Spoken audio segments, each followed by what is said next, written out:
30 जनवरी 2026 जो हमारे महात्मा गांधी जी की पुण्यतिथि होती है, उस दिन सुप्रीम कोर्ट ने एक बहुत ही महत्वपूर्ण फैसला Bholanath versus state of Jharkhand के केस के अंदर किया।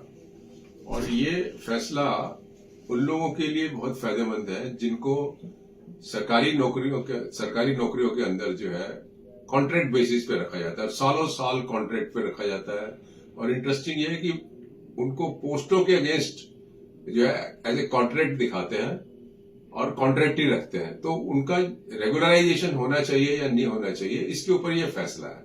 और सुप्रीम कोर्ट ने ये कहा है कि ऐसे लोगों को रेगुलराइजेशन सरकार को करना चाहिए। तो इसमें जो महत्वपूर्ण जो बिंदु है जजमेंट के, वो ये है कि जो राज्य सरकार है वो वर्कर्स को सालों साल सैंक्शन पोस्ट के against as a contract treat करना जो है ना, वो अनजस्टिफाइड है, गलत है। दूसरा पॉइंट उन्होंने कहा है कि जो लोग इस तरीके से सालों साल काम कर रहे हैं, उनको अचानक ही आप निकाल देते हैं, बिना कारण के कोई जस्टिफिकेशन नहीं देते हैं, तो वो भी गलत है।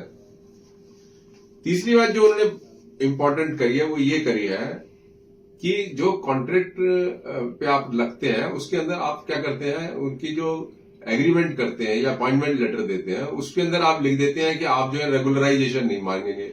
तो उन्होंने कहा है कि ये जो है ये स्टिपुलेशन जो है वो अनकॉन्स्टिट्यूशनल है, ये बाध्य नहीं है वो उससे। और चौथी बात कही है उन्होंने कि आप एक मॉडल एम्प्लॉयर है, सरकार को बोला है, तो इसलिए जो उमा देवी में उन्होंने कहा कि जो है इरेगुलर अपॉइंटमेंट और इलीगल अपॉइंटमेंट है, और इलीगल अपॉइंटमेंट जो है वो आउटडोर बैकडोर से होते हैं और उनको रेगुलर नहीं कर सकते, उसको मैकेनिकली आप अप्लाई नहीं कर सकते। आपको देखना पड़ेगा कि किस केस के अंदर किस तरीके से वर्कर्स के साथ जो है जस्टिस या इनजस्टिस हो रहा है। पांचवी बात जो महत्वपूर्ण उन्होंने करी है कि उसमें उन्होंने जो है झारखंड की सरकार को निर्देश दिया कि आप ये जो अपीलेंट्स हैं, जो वर्कर्स हैं, कॉन्ट्रैक्ट वर्कर्स हैं, इनको जो है जो पोस्टें जिनके अगेंस्ट वो काम कर रहे थे उन पोस्टों के अंदर आप जो है इनको रेगुलर करो, और ये जो है सारे सर्विस बेनिफिट्स के लिए एंटाइटल्ड होंगे from the date of the judgement. The date of judgement जो है वो 30 जनवरी है। तो मैं समझता हूं कि ये एक सर्विस ज्यूरिस्प्रूडेंस के अंदर वर्कर्स के हक के अंदर एक बहुत बड़ा अच्छा जजमेंट है। Thank you.